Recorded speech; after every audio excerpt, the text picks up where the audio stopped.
Breaking today, it's all about one word: oil. The United States has seized two sanctioned tankers, one in the North Atlantic and another in the Caribbean, and one of them had been sailing under a Russian flag while being shadowed, reportedly, by Russian naval assets. Let's break it down. Here's what makes this different from a normal sanctions headline. The tanker at the center of the drama was originally tied to sanctioned Venezuelan oil activity. Then it tried to run across the Atlantic, and along the way it was reported to have reflagged as Russian. Russia, in turn, reportedly sent naval forces, including a submarine, to shadow or escort it. And then the US seized it anyway.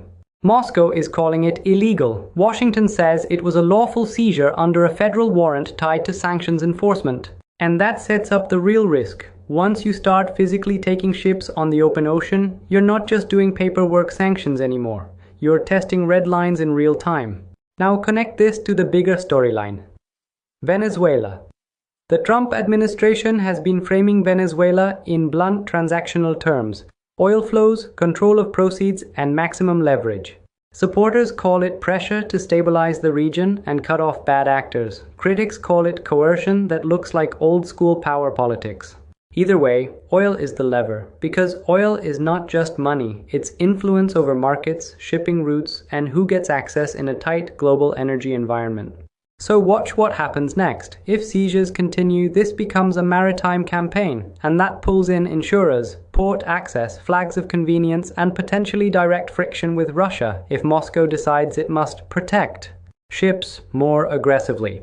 Now, here's the second headline you should not ignore. Greenland. The White House has reiterated that acquiring Greenland is a national security priority, and it has not ruled out the use of the US military as an option. That's why this matters. Greenland sits on the Arctic chessboard, and the Gap, and the US already operates the Pituffik space base there for missile warning and space surveillance. But the biggest issue isn't geography, it's trust.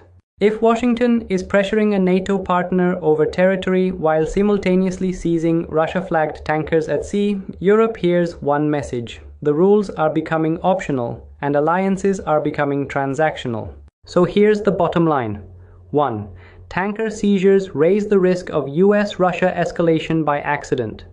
2. Venezuela shows the strategy: energy leverage, hard enforcement, fast moves.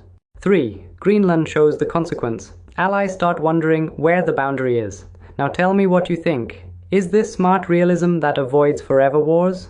Or the kind of overreach that creates the next crisis? If you want more fast, simple breakdowns, hit like, subscribe, and share. It helps the algorithm push this to more people.